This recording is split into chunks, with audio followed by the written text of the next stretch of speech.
अंग्रेज इसलिए जो है यूनिफॉर्म लेके आना चाह रहे थे ताकि उनको शासन करने में आसानी हो, है ना। उनका तो मेन मकसद था शासन करना, तो जी जी यूनिफॉर्मिटी उनका मकसद यही था।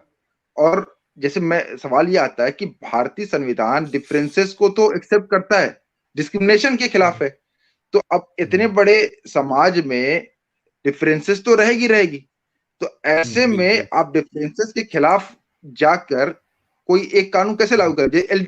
एलजीबीटी क्यू की बात कर लीजिए, जो लेस्बियन गे हैं उनके ऊपर हम अपने कानून लागू करके भाई तुम जो है लड़का लड़की ही सिर्फ शादी कर सकते, तुम्हारी शादी मान्य नहीं होगी क्योंकि तुमको हमारे कानून के हिसाब से चलना है, तुम्हारे डिफरेंसेस मान्य नहीं होंगे। तो ऐसे कैसे चलेगा। जी ये फागिल भाई। तर्क प्रायः दिया जाता है, ये तर्क प्रायः दिया जाता है। तो इस तर्क का उत्तर ये है कि कौन से मामले हैं, मतलब इसमें एक डिस्टिंग्विश करना होगा कि कौन से मामले जो पर्सनल हैं और कौन। तो हमारे संविधान यूनिफॉर्म है, फिर भी कोई हरा शर्ट पहनता है, कोई उजला पहनता है, हमारा संविधान मना तो नहीं करता है। तो ये इसका गलत इंटरप्रिटेशन यूनिफॉर्म और इसका जो लगा। बराबरी बड़ा एक भेग टर्म है कि बराबर होने का मतलब क्या है कि, तो जो बराबर होना, और इसीलिए यूनिफॉर्म जो टर्म है जो आपने सवाल पूछा था, कुछ लोग उसको पसंद नहीं करते। यूनिफॉर्म का मतलब होता है कि सबको बराबर कर दिया जाए, डाइवर्सिटी या विविधता का ये, लेकिन विविधता का नेगेशन नहीं है। यहाँ पर सबके लिए समान कानून होना, एक समानता की भी बात होती है कि कोई विशिष्ट वर्ग है तो उसके लिए अलग, उसका मतलब ये नहीं होता है कि हम उसको बराबर नहीं समझ रहे हैं।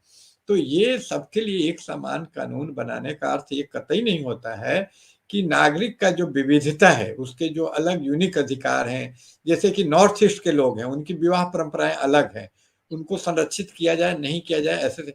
लेकिन ये सवाल उत्तर देने के पहले ये सवाल करना होगा कि कौन सा नागरिक का ऐसा दायरा है, खित्ता है जो उसके मानव अधिकार के अंतर्गत आता है, कॉमन, और कौन सा उसके विशिष्ट सांस्कृतिक इथनिसिटी से रिलेटेड है।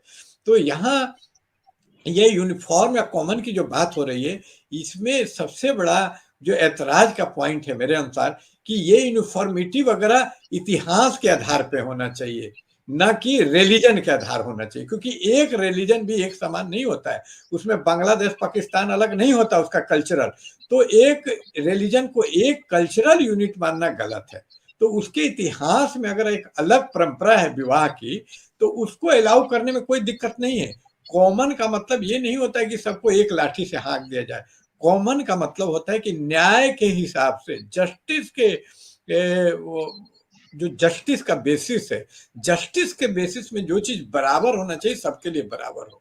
तो यहाँ पर आप देखेंगे कि जितनी महिलाएं हैं सबको समान अधिकार होना चाहिए, कि उसको अगर प्रोटेक्शन का अधिकार है कि हमारा एक ही पति हो, चार पति नहीं हो, हम सौतन नहीं चाहते हैं, तो दूसरी औरत को वो अधिकार आप नहीं देंगे, बताइए। बिल्कुल तो बिल्कुल। बिल्कुल है ना, दूसरी औरत को जी अधिकार नहीं देंगे आप। तो वो जो न्याय का दायरा है कि जिस चीज को आप बता रहे हैं ना कि भाई अलग अलग, तो ये जो पर्सनल कल्चरल डिफरेंस है, जैसे नॉर्थ ईस्ट है, खासी समुदाय है, इसका हर आदमी समर्थन करेगा, कोई भी आदमी जो बुद्धि संगत बात करता है। लेकिन इसका अर्थ नहीं है कि रिलीजन को बेसिस बनाया जाए, उसका बेसिस ऐतिहासिक रूप से कोई भिन्न परंपरा उत्तर है को होना किसी चाहिए। जी प्रदेश जी में, जी तो उसका होना जी। चाहिए। लेकिन उसको बात रिलीजन, समझ में आई। तो ये जी रिलीजन को बेसिस बनाने से क्या होता है, जो फैजी साहब बोले कि एक समुदाय विशेष का, तो जो लोग बोलते हैं यूनिफॉर्म के खिलाफ है, वो गहरे स्तर पर देखिएगा वो सबसे बड़ा यूनिफॉर्म के पक्ष में है कि पूरे इस्लाम को अपने से नापते हैं और अपनी परंपरा को पूरे मुसलमानों पे थोप देना चाहते हैं।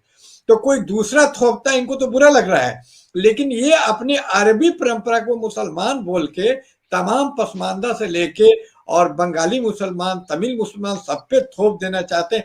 तो वो भी एक तरीका से यूनिफॉर्म सिविल कोड हुआ, बल्कि वो ज्यादा जी यूनिफॉर्म हो गया आप अगर ध्यान जी से देखेंगे तो उसके जी खिलाफ मैं हूं कि वही यूनिफॉर्म है। कॉमन सिविल कोड क्या है कि सबके लिए जो बेसिक हक की, कोई बोलेगा कि हम मुसलमान हैं, मेरी परंपरा अलग है, हमको 2 वोट का अधिकार दिया जाए, तो वो परंपरा के नाम पे 2 वोट का अधिकार दे देंगे मुसलमान को? नहीं देंगे ना।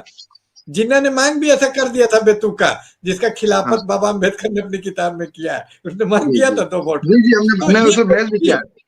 हाँ, जी तो अच्छा कौन सी भैया। चीजें हैं जहां बराबरी होनी चाहिए और कौन सी चीजें जहां खास इथनिक एक विशिष्ट का संरक्षण, जैसे जारवा है, तो उसके संरक्षण के कोई खिलाफ नहीं है। तो इन चीजों पे ये बातचीत का मुद्दा है, बातचीत होना चाहिए। लेकिन कुछ मुआशरे के कट्टरपंथी मौलवी सीधे बोलते हैं कि तलवार से काट देंगे, हमको यही चाहिए, उसमें बातचीत के लिए ही तैयार नहीं है। सबसे बड़ी बात तो ये कि जो सरिया बोर्ड है, मैं भी पर्सनल लॉ बोर्ड के खिलाफ हूं कि ये बोर्ड सबसे पहले तो अशराफ बोर्ड बना हुआ है, और दूसरी बात ये बिल्कुल कट्टर है, बातचीत में विश्वास ही नहीं करता किसी संविधान में।